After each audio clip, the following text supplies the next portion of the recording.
Barbershop Stories, the podcast, episode 16. Now, we actually started on time, but Big E, of course, you seen him running out the bathroom. But without further ado, the nigga with a lot of shit to say. Well, he didn't say it.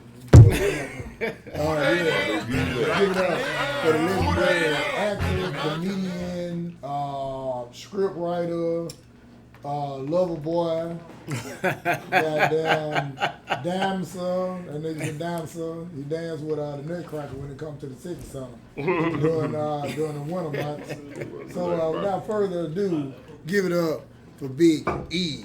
Court. What's going on, Court? Oh man, thank you. What's that then? I'm chilling, man. No nose in here with him too. I'm chilling, man. First and foremost, I want to say, man, thank y'all for having me on the show. I appreciate it, man. Yeah, that's what's up, man. After you took 10 pounds off, you know what I'm saying? I couldn't afford them, you know what I'm saying? I had to let him go. See, well, you know what we should have did? We should have said, Big E, but nobody was in front of the camera. Then let you walk around. They be like, hold up, where you at? So it's a nipping ass nigga be out talking about Big E. But yeah, man. Well, I get the first question. Well, I didn't even say who I was. I'm comedic narrator, haircut slanger, Bennie Mac from right here. But hey, so Big E, yep. What I just told him, actor, writer, all the stuff, all that good stuff that you do. Mm-hmm. Who is Big E? For those who don't know, I'm gonna let you tell them in your own words. Who is Big E? Woodlawn. Indeed. Graduated from Woodlawn High School in '99. Basically grew up with this brother here. I supposed to graduate in '98. I'm gonna go ahead and put that out there. Well, what happened to you? What happened? Don't worry, this that person is. But you brought shit up. yeah, I did. I supposed to goofing off, and supposed to move to Maryland. Didn't stay, came back, and so I had to do the 8th grade one more time. Okay, let me tell you, y'all laughing. Let me tell you something. I was an A on the road student. Trust me, I knew all the answers. Okay, I was killing them. They couldn't stop me. But I honestly, man, I always wanted to do this. Big E is basically a character that, honestly, nobody really knows that Bennie kind of created and gave me when I was a lot chunkier at the time, and so. But I've always kind of been one of those type of persons where, take for example, like now, we have a situation where we have a beautiful young lady that ended up losing her life due to tragic stuff, and I always like to be the person that tried to come in to try to. You can't laugh about it, but at the same time, you want to try to help them maybe kind of take their mind just slightly bit kind of off of it, just a little bit. You never will be able to take their mind totally off of it, but just to kind of bring them a little comfort, a little something at the particular time, man. And so I always wanted to get into acting and comedy, things like that, because I enjoy the laughter. Like, just seeing people laugh and excited and having a good time makes me have a good time, which is kind of crazy, but it does. Because I guess one of the biggest things that I don't have a fear for my life is everybody enjoying themselves. So, but that's, kind of on that tip, man, as far as who is Big E. Big E is totally different from Eric. So, I always look at Big E as a character. When people see him as this is a character I play, but if you want to get to know the person behind Big E, that would be Eric. Okay. Mm-hmm. Okay, so I guess what are some of the things you did, man? I know, when did this Big E character come about first? I asked you that. And then when it came about, what are some of the things most notable or some of the things you've done that let these people know that you ain't just a nigga up here on the podcast? Believe it or not, Big E, the character actually started our very first hair show. I want to say that was back in 2000. Was it three? We did the very first hair show down at the Bottle. But hair show. It was a good year, man. 2003. Oh, yeah. Nice summer. That was nice summer. And we did the hair show, and I remember hosting it with the great Miss Cat. Yeah. Miss Cat. And so we did it, and I'll never forget it. Our first act was running late. Mm-hmm. And so we get ready to bring him up, and Miss Cat called me backstage. She's like, hey, our first act late, what we going to do? I said, don't worry about it. She's like, you can handle it? I said, don't worry about it. You get them together, I'll take care of the audience. I remember that. And I remember going out to the audience, and I just freestyle and won them over. And after that, I remember getting off, coming back. We run the first act up, and I remember Miss Cassie like, "You are something amazing. You're good." And from there, that's when you came to me and were like, "Oh, Big E." And if you ever come down to Bennie Max on First, if he starts something and the whole room catch on to it, it's go. You know, and so it pretty much started from there. Yeah, it is. That's what's happening. All right, so started with the house show, 2003. All right, well, carry on, man. Tell us a little bit more, man. So from 2003, I remember this gentleman here. He called me in the back. He was like, "Hey, E, man, you ever thought about doing comedy?" No, nigga. I didn't never want to get on stage to do comedy. No. I said, but at the time, I felt like, you know what? I'm afraid to just jump up and go to Hollywood and go out there. I can start here, try to do a comedy, and I watched several comedians become movie stars. Case in the person I'm really talking about is Eddie Murphy. Yeah. I watched Eddie Murphy be one of the funniest brother I see do stand up, and then transition to movies, and then he stopped doing stand up. So I was like, man, that's pretty dope. I like Eddie. I like how he does his thing. I want to do that too. And so I started out doing comedy, and found out very quickly that these people are not just on the stage just talking. It doesn't work that way. It's timing. These people work on their stuff. Yeah, that comedy serious, man. It's very serious, and That's I remember, and if anybody don't know, this brother here was my manager. You know, so off the top, man. And let me tell you something, man. You put me in some places that I never even dreamed of. I was in places that I shouldn't have been in my career, like honestly. Starting out. Well, before you go any further, why you say you shouldn't have been there if you was there? For me, I felt that I wasn't ready for those stages. I didn't put in the work off the stage that I should have put in, and I think that if any young comedians out there right now, is that it's cool to be funny and it's cool to be on the stage, but if you're not sitting down and perfecting your craft off the stage, you lose. You lose. So you think just because you had just jumped into the game and it was all new to you at that point, and then just the rush of, okay, now we moving the groove, and right now ain't no getting yourself, you know what I'm saying? You can't get to a point of being a professional until you earned it in time, you know what I'm saying? For one, let alone talking about just practicing over and over and getting into the sets and the acts that you do. Just time, you know what I'm saying, makes you a professional or makes you a master of what you do, you know what I'm saying? Right. So you just jumping into it like that, you think you was that was a lot of the reason, you know what I'm saying? No. That you didn't practice it I think as much as you should because you didn't know, or what was it? 50-50. Some of it I didn't really understand stand-up comedy because it's and I tell people today, stand-up comedy and sketch comedy, two different ball games. And a lot of people think, oh man, you funny on the videos and stuff. Man, I know you can do stand-up. No. Videos can be edited, pushed together, timing, all that. So I can mess up all day and nobody knows it because the only thing you see is the finished product. Yeah. When you're on stand-up, you got one shot. Okay? It's live. Here you go. If you're not funny, if you don't hit that time, you don't hit that joke right on, you got to move on to the next one.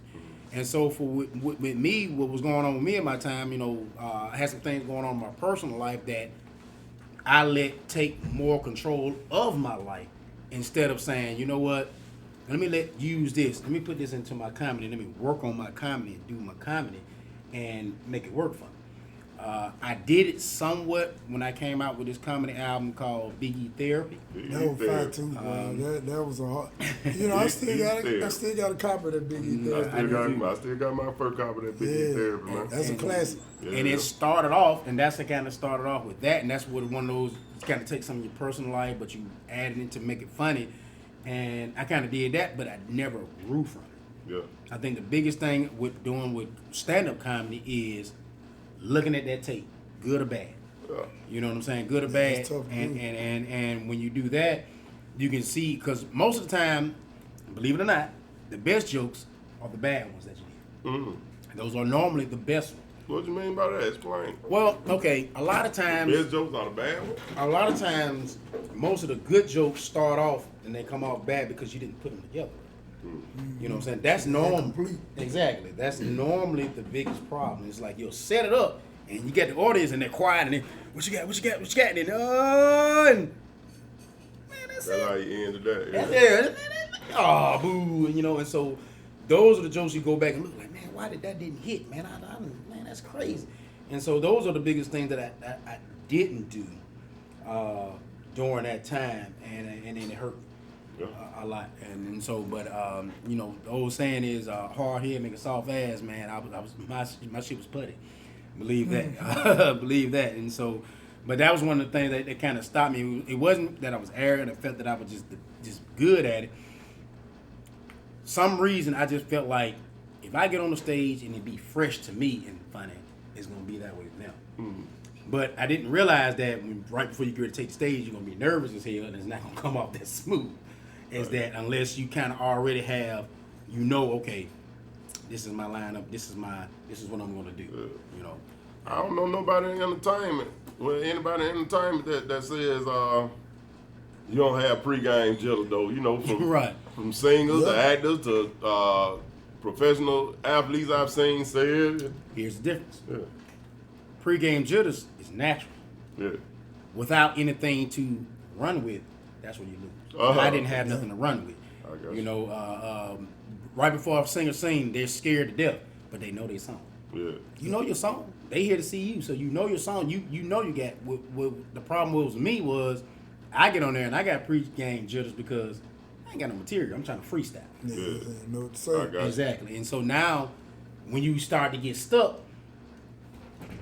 Like you said in the beginning, preparation. exactly, The you're not preparation prepped. wasn't good. And so, before you know it, now you want to mess with people out the audience to try to get a laugh to get going.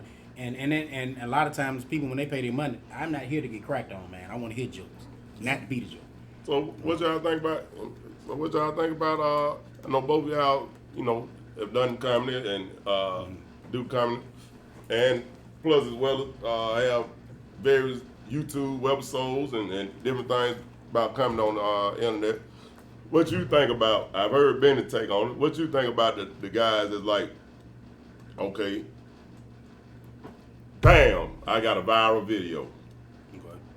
On an overnight success. The video was a funny video. It was a comedy video. It's something everybody laughed at. So now I'm getting called for shows to be a comedian or to stand up 20, 30 minutes in front of a crowd and give jokes because I done a 30-second video that everybody laughed at.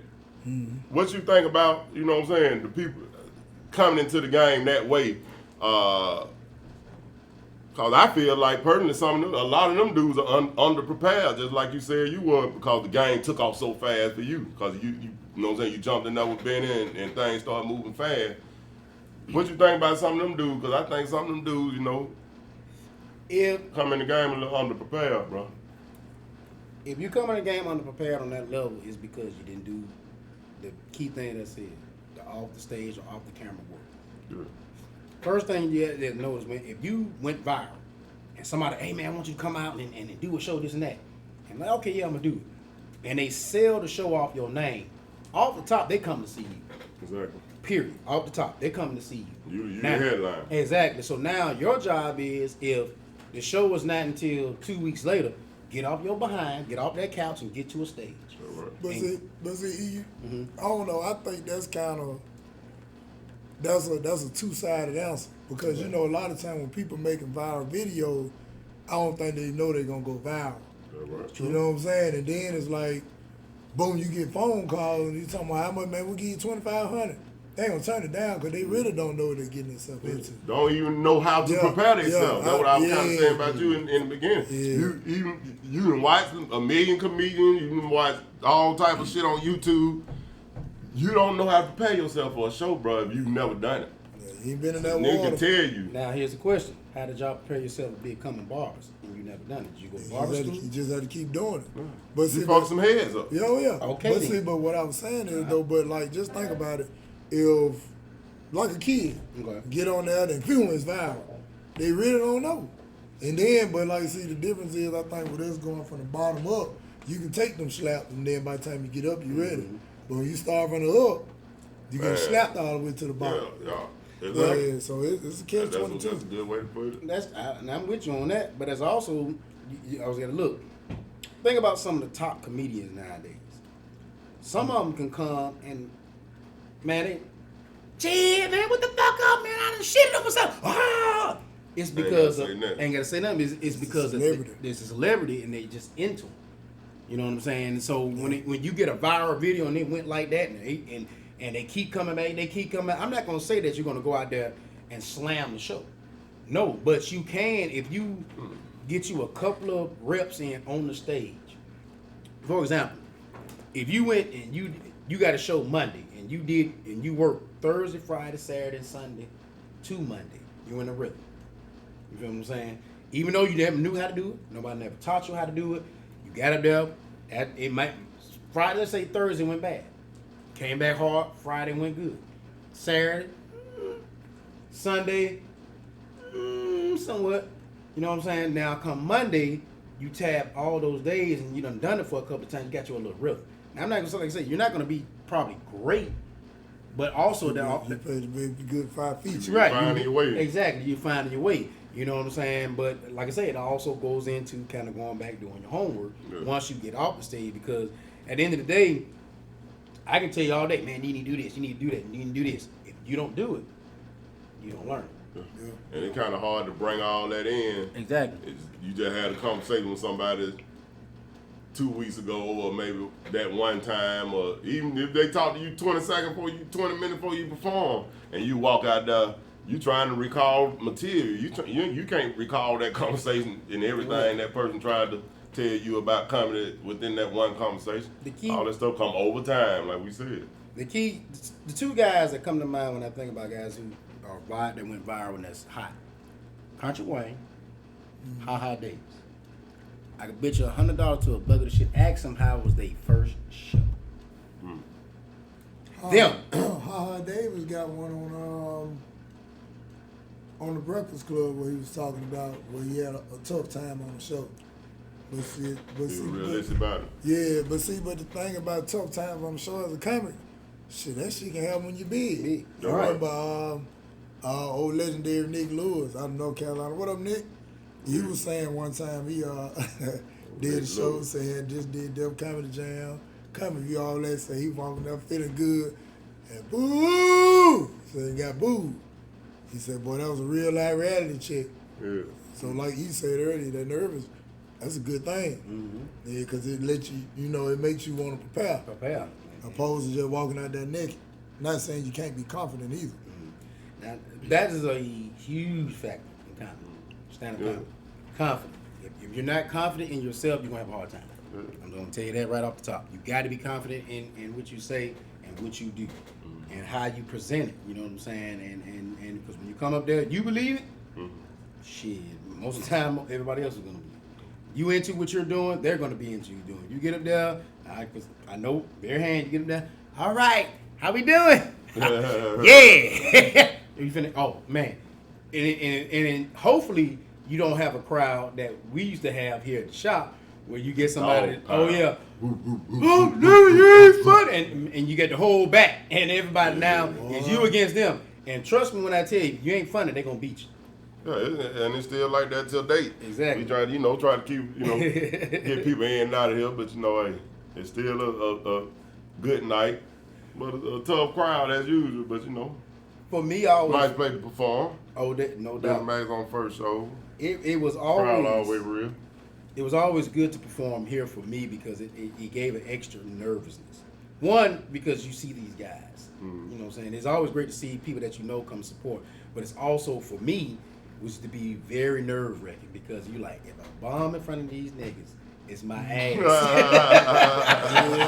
The next day, when you walk in that shop and everybody get quiet, them niggas look at you like, ah, shit, here we go. Oh, and it's through the shop, And so that, for me, it gives you that extra kick to make like, okay, no, I ain't gonna have that. Hey, I was reading an article the other day, man. This was coaching the NBA. Wrote this article, was being interviewed in this article, and he said if he don't get his pregame jitters, he don't feel like he entering the competition.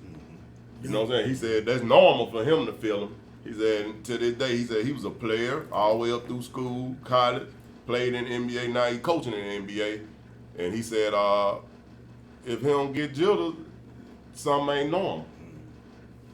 But you know, it ain't always, you know, just scared. You know, a little nervous about walking out, new crowd. Hey, you gotta perform, you gotta make it hit. So you know, man, that ain't nothing. That ain't never happened before. And I will tell you something like this. Like, here's one of the things that you got to understand too, man. When you get a major blessing and the doors open up for you, you got to make sure that you're doing your homework and you have your work ready to go. Prime example. Once again, if Bennie was my manager. I'm at work one day and Bennie called me up. Hey, Big E, what up, man?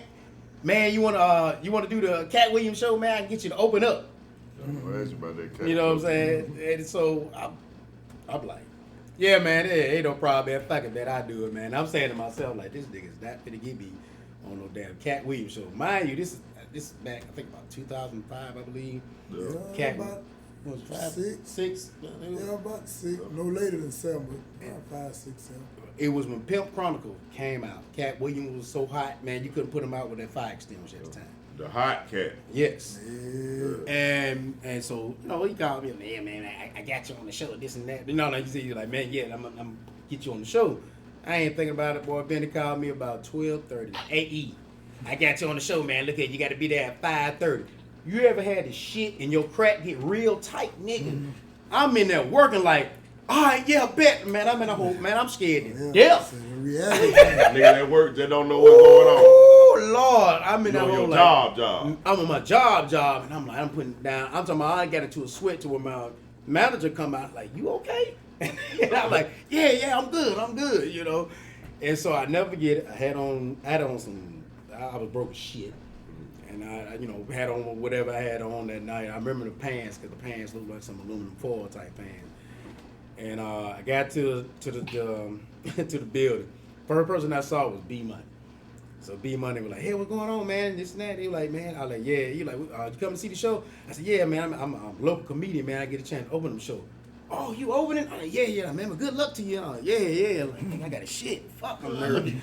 What a bathroom. Man, I'm telling you, man. So I get it there, and so I end up going into a dressing room with this. I don't know. You probably know him. Comedian named Redbone, white guy. But he called himself Redbone. So we in there, man. We just talking and this. And he said, "Man, so you like, you on the show?" I said, "Yeah, man. I get a chance to open, man." He's like, "Oh, man, that's cool, man." He's like, "How long you been doing comedy?" I said, "Man, about a year or two." He's like, "All right, man. Like, hey, man, just relax and be nervous, but you know, cool with me." And we sitting back there talking, you know what I'm saying, the whole time. So it's getting close, you know what I'm saying, to game time. So Cheryl, you know, Cheryl go out there, she do her things. They're like, who is Big E? I like, that me. He was like, "Yeah, come on up here, man. You ready to go on?" So I'm standing up in that bitch. I'm like, shit, woo! Cause I hear Cheryl, she in there jamming. I mean, killing. And so you hear the crowd. So she hosting or she went on before? No, she was hosting. Oh, okay. She in that bad boy. So you hear the crowd in the back like, whoa! I'm like, shit. Man, that's a hard feeling. I gotta go make them do that. Do that, yeah. So I'm nervous, but I'm excited at the same time. So I never forget it. So she like, y'all gotta give it up. He from here making his debut. Y'all give it up for Big E. I walk out there, man, up there, and it was on. Yeah. So I go out there, hard feeling, but she said, "Give it up for Big." You know, she said, "That's it." Wow. Froze up. Wow. Pass me the mic, so I get the mic, and I do what I normally do. I said, "Hold up, man, no." I said, "Hey, man," she said, "I'm from Birmingham, man. I'm supposed to be getting a standing ovation up in there, whole man. I'm on the show." I said, "I'm gonna introduce myself one more time." I said, "Ladies and gentlemen, y'all give it up all the way from Birmingham, Alabama. Give it up for Big E." You know what I'm saying? And the crowd, they did what they did. You know what I'm saying? I felt pretty good about it. He gave me the energy.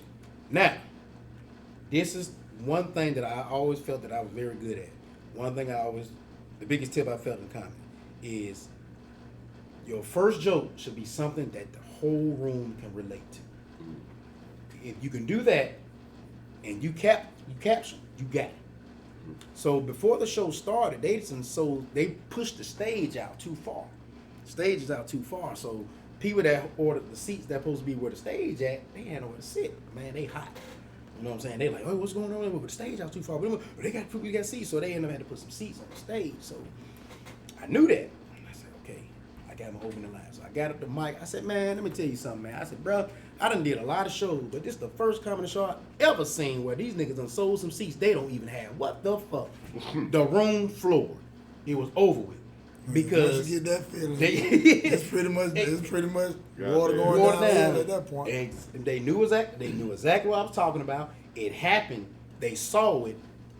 Ball game. Serve on there. All the nervousness, I had all that was gone. I felt like I was, and no disrespect, at a particular moment, I felt like I was on their level. It was over with.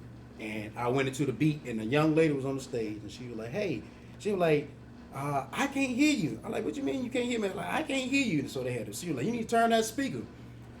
Verizon wires were hot. Their motto was, can you hear me now? Hear me now? Yeah. Good. So she was like, I can't hear you. So I turned the speaker around. I said, yeah. I said, that's better. You can hear me? Yeah. I said, good. I said, you see all these people out here? That's the network, baby. And it floored again. You know what I'm saying? Because it was hot and I was right on point. Right on point. Pow, pow, pow. The next joke was you get into with situations that hurt you in your life, you turn it positive and you make it funny. I said, man, I'm probably the only person, man, that lived with his baby mama and still on child support, man. I was like, what the hell? Hit there. They ain't gonna ask me, man, let me borrow $5. Bitch, you got my money. Fuck wrong with you? You know what I'm saying? And it was Did my 5. I got off the stage. Cheryl Underwood came said, oh, come back out here. This your debut. Y'all got to give it up for him. And it was one of the best nights of my life. And I'm here to tell you, like, to this day, bro, I really thank you for that night, man. And I couldn't even go. I had to work. And I really wish you was there. I had to work that night. Here's the funny part about it. You know who was there? Who that? Poke. Damn, so there. Yeah, Poke Poke was there. Cotton, what up, man? Poke always out though. Poke always say, Poke was there, man. You always say it. And for me that night, and then when he told me he was there, it really made me feel good because Poke is somebody that I grew up with on Division Avenue when we was younger. Shout out to Cora White too, man. That's who gave me that hook. Yeah, Cora White. Yeah, he was there. And so did the show, came out, Cheryl Underwood. I'll never forget it. She was like, ooh, he kind of cute. I'm like, Cheryl, you looking pretty good that night. I would toss your ass. I got it, but it was YouTube wasn't even hot then, though. YouTube wasn't even out. What year that was? It was out. It was out, but it wasn't being used like that. That way Soulja Boy wasn't in there whole yet. You know what I'm saying? So, that was early in the game, man. But here's the thing. Even though you have that great knowledge, and you're on the stage, and I'll never forget it. The dude Redbone was like, hey, he did it. Say like, man, you did a good job. Like, hey man, we're gonna go out to the club, this and that, man. You wanna go with us? And I didn't go because for some odd reason, I just didn't feel like I measured up to. I was broke. Like, bro, I can't go. But I ain't want to say that to them. Like, hey man, I'm broke. And I was at the time because I was going through a situation in my life. But I always thought about. I think back then, it's like, okay, maybe if I would have went, talk with this cat. And from this big connect that this brother had to put me on this show, you know what I'm saying? Like I say, God opened up doors for you, man, but if you ain't ready to walk through them bad boys, man, you're dead. And he opened the door, and I stood through it, and I just looked, and I just... Looked in the doorway. Yeah, this all right right here. Yeah, and before you know it, I didn't walk through the hole and it closed. You know, so to relate to the to the listeners and the watchers. How did all that translate into the characters you play, to acting, to being involved in all the films and stuff that's going on around the city, in various places that you've been a part of, man? We want to know about that because a lot of people. I know because I know you and some of the guys that doing. Shout out to my cousin. A True Cinematic Film. I know True. I know a few people that's involved in it, so I know that is going on. But a lot of people don't know that. A lot of movies being shot. Shout out Jap Jones for that what's the name? That Snakes in the Hood. Snakes in the Hood. Big at the Alabama Theater too. Yeah. My boy Real Rockers got the movie scene popping. There's Juke gone bad. Juke gone wrong. Yeah. So, Jay Sean Media, what I'm saying? There's a lot of stuff going on, man. Enlighten us, bro. Here's the thing. Put us on it. When I first started doing this, I didn't know anybody that, you know what I'm saying, was into what I was doing. Honestly. And so as time went on, man, I started. Here where I guess it really started. This young lady named Tashara Monique. She connected me to this brother named Mark Ray. And that's where it really kicked off. Playwright, Mark Ray, what up, man? That's right.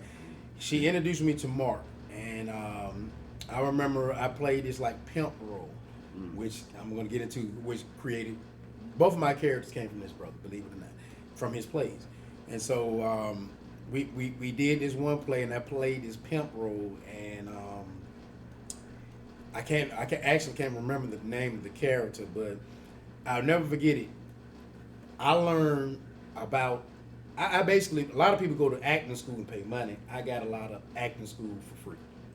And his brother taught me how to character develop and bring the characters to life, man. And so that's when I started opening up about plays and stuff going on in Birmingham.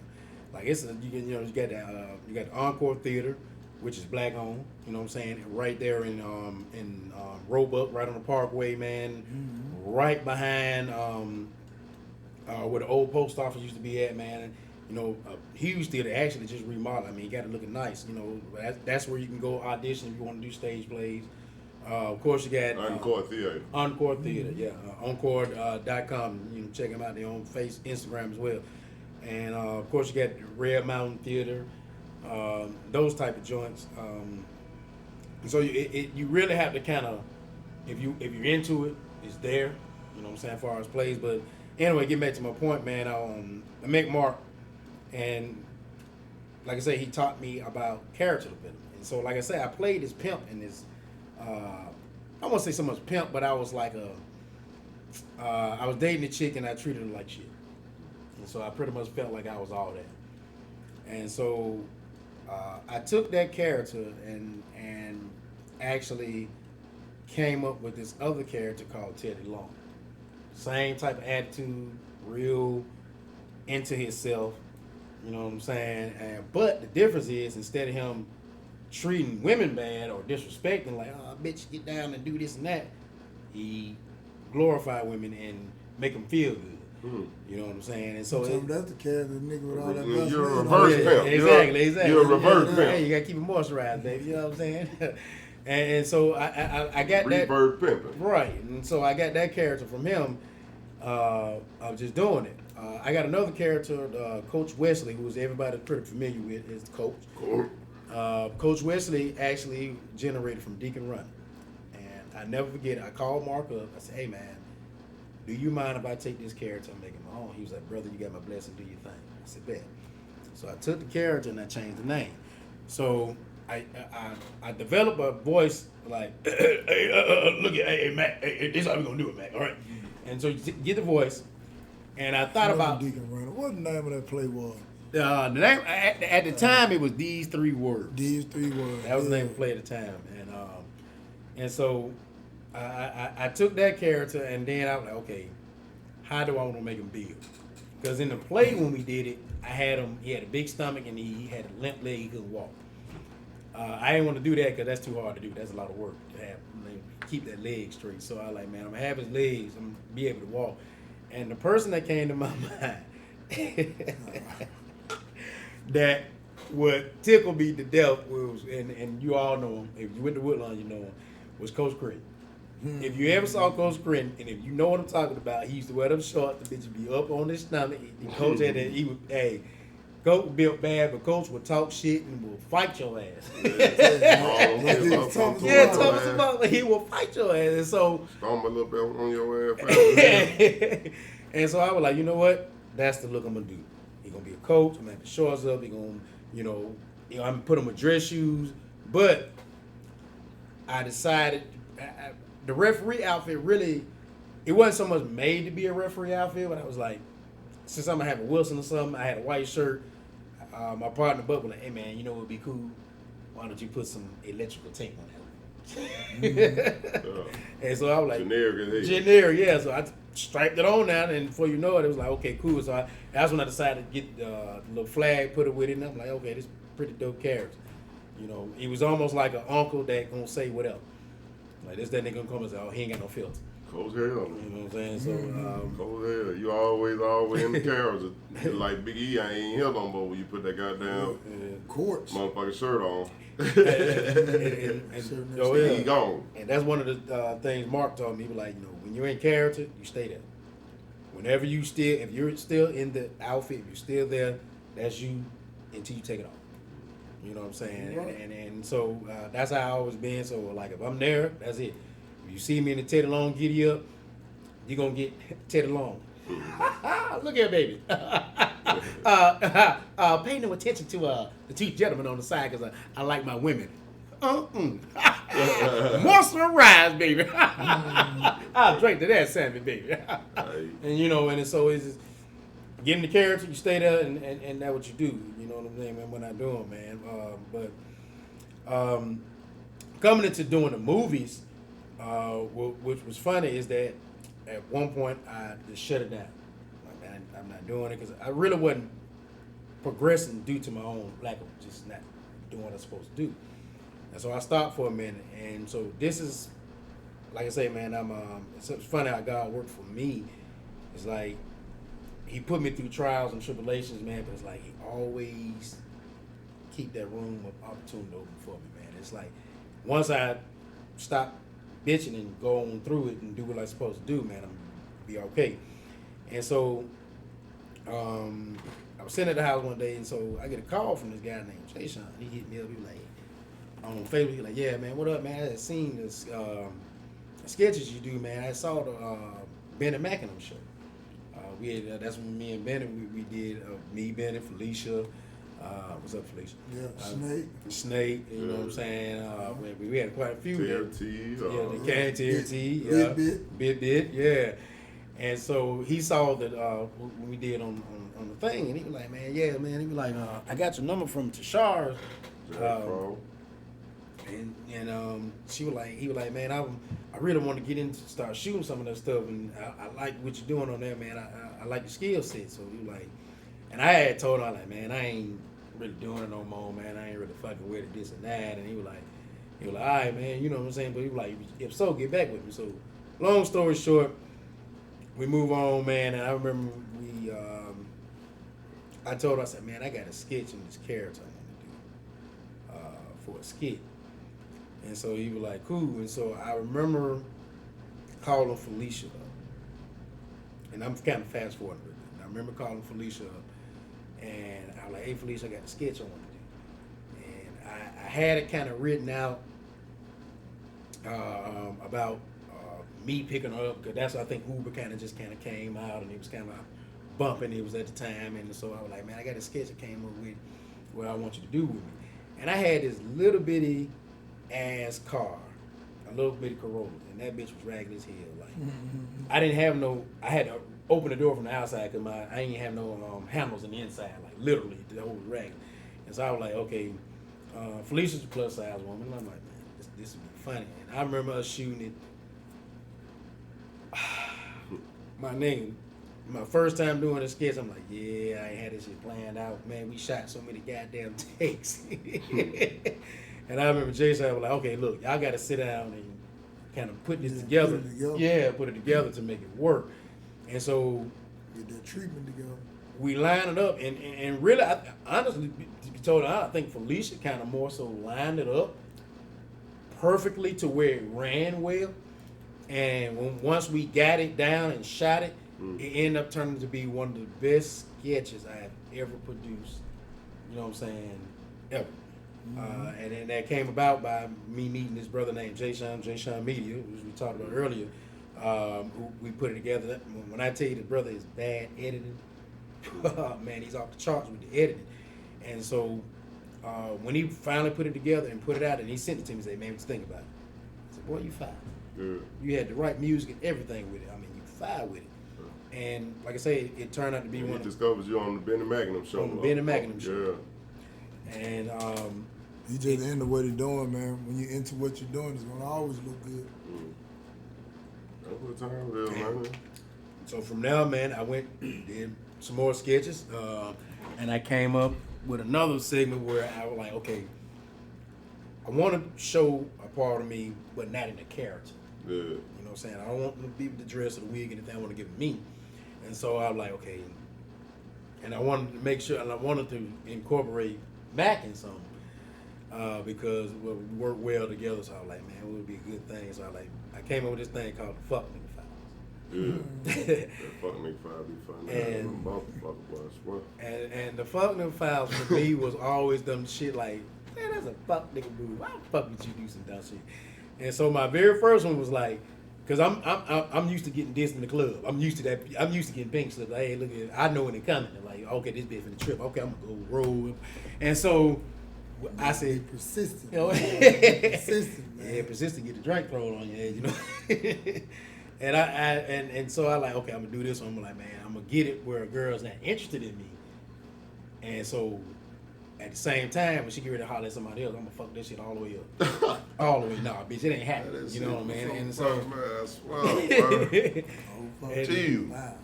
and I remember Bennie used to come with us, and we be joking around bush, and I know Bennie, I was like, all right, hey, let me give me some pussy. Yeah. And I like, you know what, that should be funny to can a sketch with. I like, it's orthodox, nobody done it, I want to do it. And so we line it up, and I say, well, I want to do it. I'm an 80s baby, so the first thing came to my mind, I want to get the Unsolved Mysteries theme music. I like that, yeah. I like, man, that's funny you said. I just watched some of that shit last week. I was showing my daughter. I was like, man, I said they used to scare the shit out for back in the day. Man, what? Listen to that shit. Man, you done cover so far on your chin watching that shit. Oh man. Hey, if y'all ain't say that Fuck Nigga File with these niggas, man, y'all need to go check it out, man. It's some hilarious shit. Go check it out on what Mac Man page. Man, what can they check that out on? You can check it out, man, on Johnson80. That's my Instagram page. Johnson80 on Instagram. You can check me out on Johnson Gat Jokes.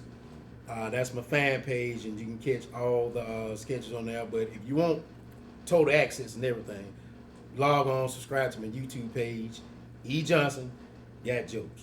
You're gonna see my big old smile up in you gonna see it, yeah. You gonna see that, and that's gonna be me. Every sketch from the very first one to all the way up to where we at now. You can catch them all the Fuck Nigga Files. I even got some sketches that I didn't put out because I didn't feel like they was all the way complete, I guess. So I got some that's right on the hard drives and the archives. I don't know if you remember when we were shooting that a Fuck Nigga Fire episode that when you and Buck was down there. Okay, down at the club on the south side. Mm-hmm. I still got that one that is still on the men's, and I started it up, and it's actually, I got like maybe one or two more pieces to put with it. I don't know, be done. So I might need to do that, put that out, because I actually started with him, and I actually got my girl Jennifer Anthony in. She stars in that one with me, man. So and it's actually a pretty good one. So I got to put that one out. Okay. But I yeah, ain't seen her around in a while, Jennifer Anthony. But I definitely got if you want to, like I say, you want to check all that out, man, go to my YouTube page, Johnson Gat Jokes, and it's on there. Well, and then too now, I know you talked about the sketches, talked about some of the stand-up comedy experience. 2 questions. Do you still do stand-up comedy, and have you done any movies? I know you done some movies, but tell them about some of the movies. Specific ones you've done. Yeah. Question number 1. Am I still doing stand-up comedy? If the price is motherfucking right, I'll get my ass up. I'm not gonna lie to you. Great answer. Ding, ding, ding. I'm not gonna sit and say, nah. If the price is right, I will get off my ass, go work some clubs, get myself together, and get up there. I've teased with it a lot. I do miss it. I think the biggest thing, reason why I do miss it is because I know I half-assed it. And it's like, if I'm going to stop and not do it, at least let me go all the way in to see how well can I do it by being all the way in. And then it's like, I went hard, but it wasn't for me. As opposed to how I kind of went out the way I went out. So I say that about comedy. Movies. The most significant one I've done was. That's why you shouldn't smoke weed because it fucks up with you. I mean, I don't know. Y'all smoke. Well, I'll say this before you even elaborate on the movie, though. When you think, though, I ain't gonna say that. You know how you feel about it is how you feel about it, but I don't know. I tend to think that what you good at, you know, that's what you gravitate toward. That may be why you in, you know, that might have been your pathway to what you doing too. You know what I'm saying? Yeah. You got the opportunity in comedy, but an actor was being born in the process. You know what I'm saying? You know, I don't think it's always that. Okay, you probably felt like you bombed them shows. You might have bombed them shows, but at the same time, it still led you where you going. You know what I'm saying? Not just saying you. I'm just talking about anybody. No, it's funny because I'm thinking about the word bombing, boy. Yeah, what you thinking about then, man? What you thinking about? But anybody, man, I got damn hard over there and stuff like that. No, I'm laughing because Big E, boy, he was hard. But that's anybody though. Yeah. Man, the thing is, he whooped his ass up. I think that a lot of parts what made me mad is about that comedy shit anyway. I'm real big on when I pay my money, I want what I paid for. And when I didn't deliver for people that didn't pay their money, I'm pissed at myself. You know what I'm saying? And so I like to give people what they pay their money for because I know if the shoe was on the other foot, I'd be mad as a motherfucker, and somebody got to pay besides me. You know, and so I'm the same way towards if I'm you the performer. I'm the performer. Yeah. I want to give people what they pay for, and when I don't deliver, I remember one particular show at the bar where we did, and I didn't deliver, and I had some people there that came to see me, and that was a rough night. That was rough. I ain't gonna lie to you. That one of them nights niggas that shit funny. Sitting in the bed with the goddamn Big Mac, eating my feelings and shit. And you want to talk to somebody? No, I don't want to talk to somebody. But which one? Because you know we did several of them at the Bow. Which one was that? This was this one was the one I remember the lineup. I think it was me, G. Quinny, Felicia. Was Jason on that show? Did Jason play on that? I think I had just met Jason. What, I don't think 07? I don't think Jason was on that one yet. I can't remember the headliner dude. Was it? Damn, I'm trying to see. Was it Hope Flood? No. That wasn't Hope Flood. Was it K-Dub? Was it? No, it wasn't Dub. It wasn't Dub. No. Shit, yeah, I'm trying to think. There was a lot of them. It was a lot of them at the Bow. Man, you know what, man? What the name? JJ. For some odd reason, it wasn't JJ. JJ at the Bow. That was the first one. I'm gonna tell you, the stage was facing the windows. Oh. That show.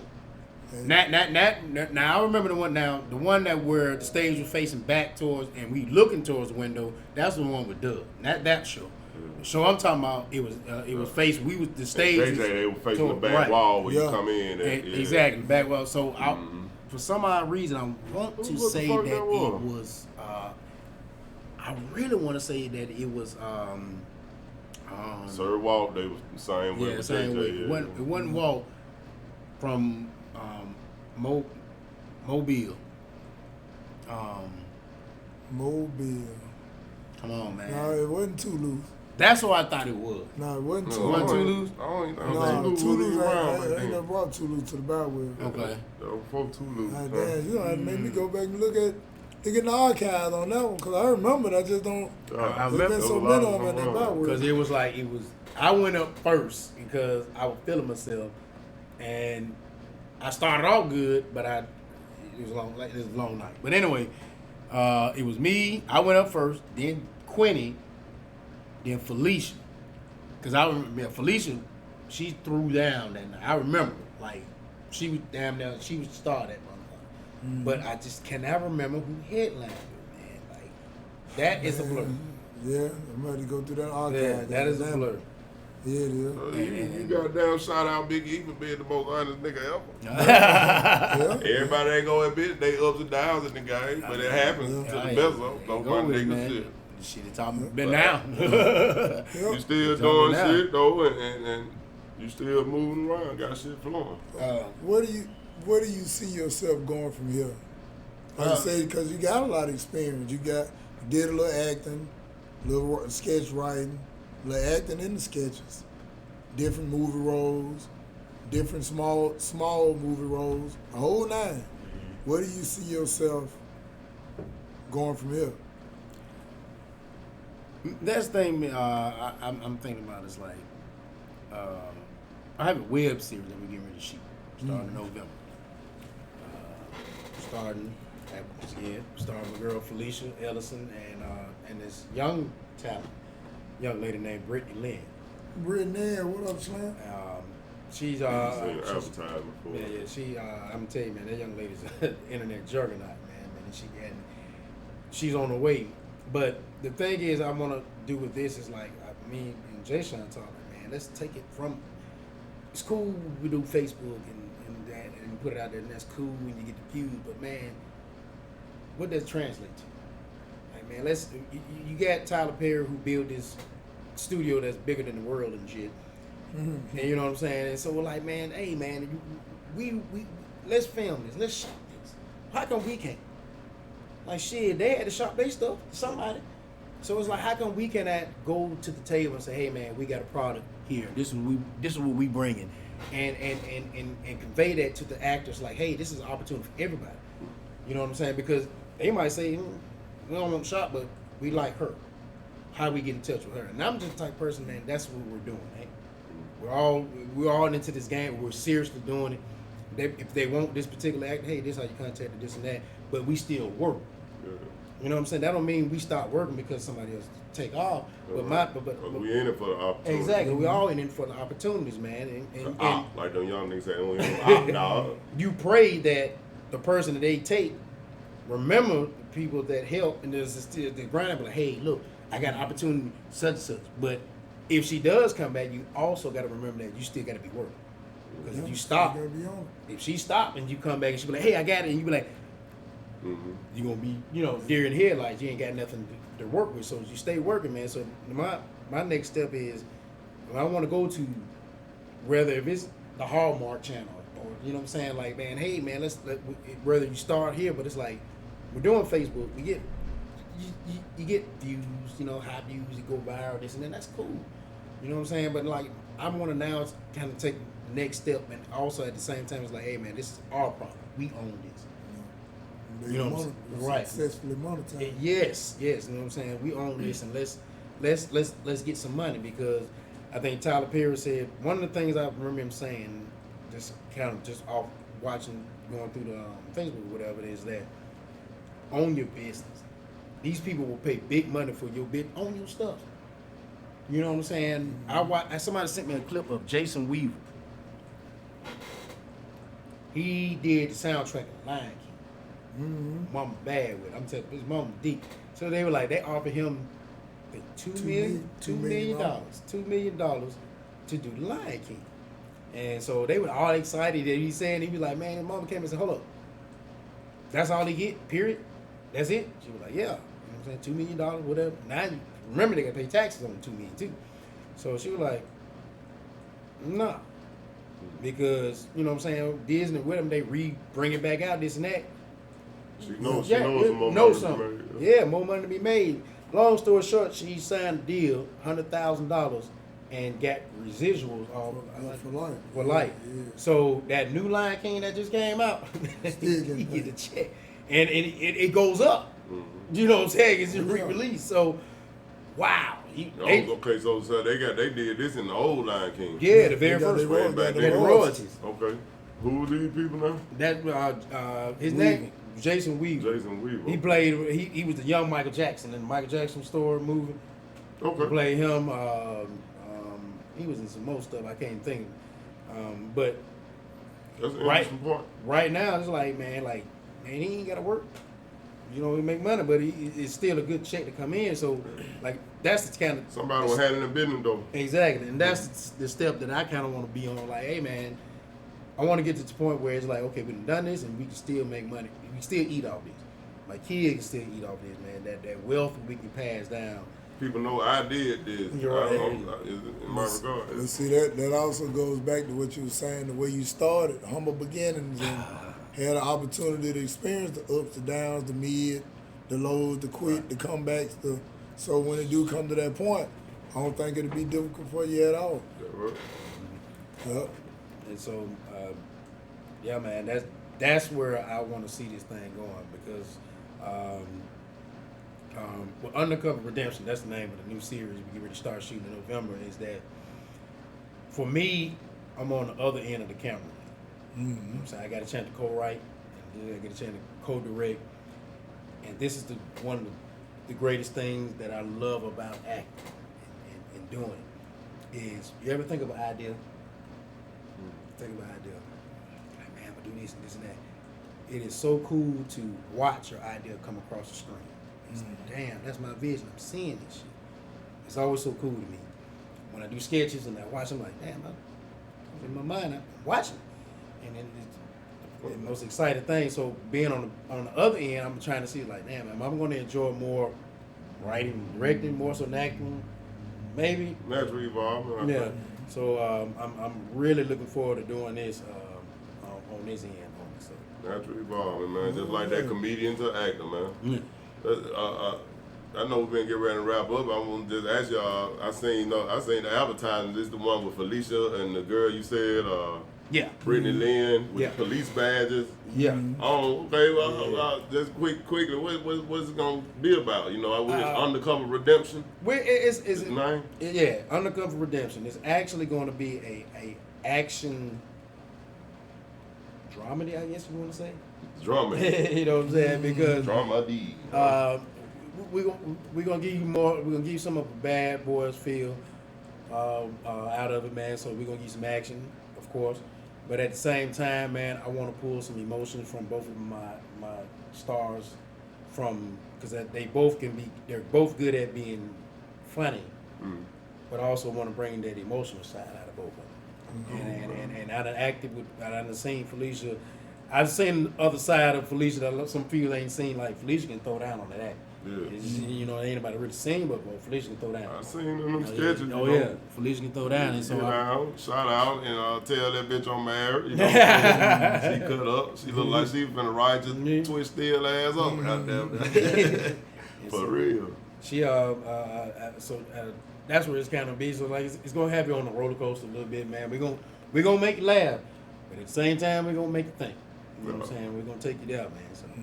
That's cool, man. Well, that's what's happening. That's what's happening, man. It's been a pleasure. Well, before we leave, man, we always like to do this. In 1 minute, wrap it up before we leave up out of here. Biggie. 1 minute, Biggie. Just Biggie. I ain't gonna tell you what to say. I ain't gonna even give you no direction. Just Biggie. Closing out anything you want to say. Any shout outs. And his well wishes, and the thing people need to watch out for. Biggie. Yeah. That's a good one. Oh yeah, that's coming out soon. Be on the lookout, man. Like we just were talking about, Undercover Redemption, man. It's gonna drop, man, next year, 2020. Okay, we're gonna film up, man. It's gonna be a 5-episode series we're gonna do. So be on the lookout for that, man. Also, big shout out to Dietrich Turner for Home Invasion. Dietrich Turner, Home Invasion. If you haven't seen it, man, you know we're gonna kidnap Dietrich and get the movie from him so we can put it back out there. But man, big shout out to him. He is Hollywood investment, bro. Trust me when I tell you, man. So big shout. Well, actually, he's not. He moved. I forgot about that. He done moved out the hood. He ain't real no more. No, I'm fucking with the big shout out to Dietrich. Big shout out to Jay Sean Media, man. Thank you so much, man. Hey, we're gonna keep rolling with that. Big shout out to Bennie Man Entertainment, my brother. I wouldn't have be sitting there talking to y'all without this brother. Hands down. Yeah, well, I appreciate that. Hands down, man. Sammy No Nos, appreciate you, man. Always, man, looking out, supporting, man. Yeah, Undercover Redemption. Look out for that, and be on the lookout for some new Teddy Long and Coach Wesley. They ain't gone yet, man. They just hibernating right now, but they coming back, man. 2020. What you doing for classic, nigga? I'm doing for classic. Anniversary and birthday party. 10 years of being married. to this red bone that cost me too much money. I'm put on layaway. No, I'm joking. But I'm actually gonna be I'm kind of be with my little girl, man. All her friends coming in from out of town, so I'm gonna babysit and I'm gonna let them go out and do their thing, and I'm gonna sit at home with the youngin'. So that's what's going on. That's what's happening. That's what's happening. Yeah.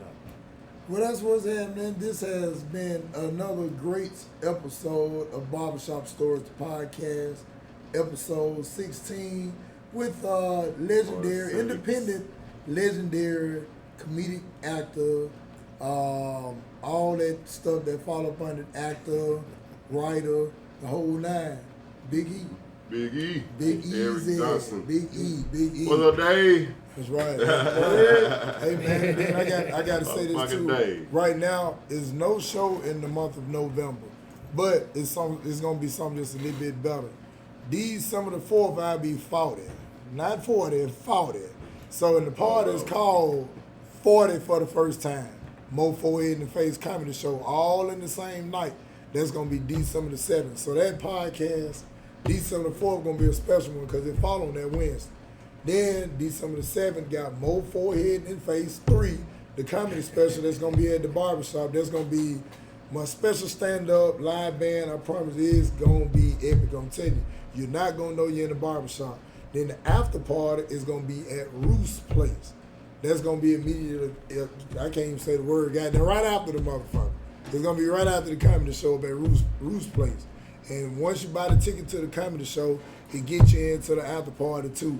It's gonna be a night to remember, I promise you, December the 7th. Then also keep in mind these podcasts are every week on a Wednesday, 8 p.m. Central Standard Time. And two, check me out, B949 Home Team Morning Show with the legendary independent Miss V, aka Cat Studios, and the homie Jay. What up, Chris Coleman? What up, T. Carson? What's up, everybody at B949? Y'all tune in each and every weekday, Monday through Friday, 6 a.m. to 10 a.m. And you can download the app. Check us out on there. Anywhere in the world, my niggas in Saskatchewan did. So I know you right here in Birmingham can as well. Niggas with little antennas, tune in to 900 Gold. You can hear us on there too. It just be in mono, not stereo.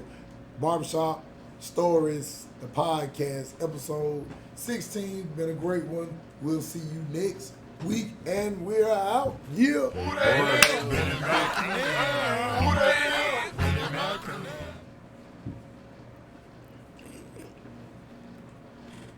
Let's sit back up. Oh, fine.